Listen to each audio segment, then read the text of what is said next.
Ce qui se passe à Gaza est une honte absolue. On ne cesse de le répéter avec notre groupe depuis 1 an et demi. On vient encore de se faire traiter d'antisémite par un représentant du gouvernement, alors que la seule chose que nous faisons depuis 1 an et demi, c'est de dénoncer le calvaire que subissent les Palestiniens en dehors de tout respect du droit international.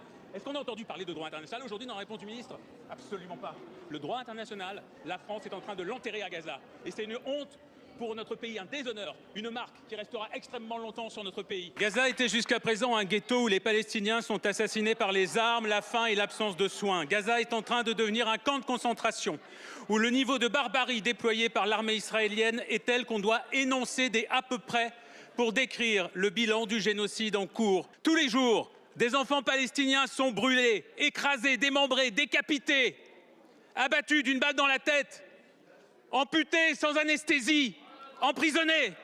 Et dans cet hémicycle, les complices sont nombreux. Et s'il y a tant de complices ici, c'est parce que la vie des enfants palestiniens a moins de valeur pour vous que la vie des autres enfants dans le monde.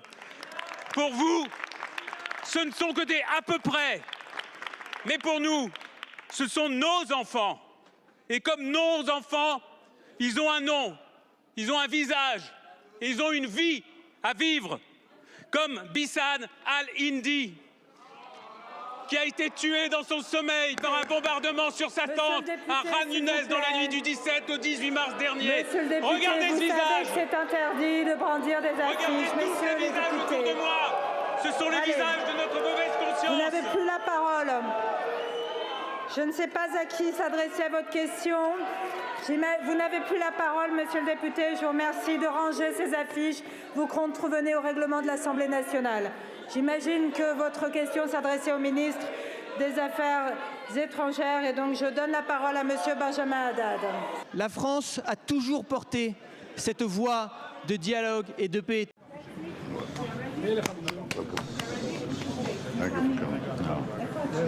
Au nom de la représentation nationale, notre totale solidarité et notre soutien inconditionnel.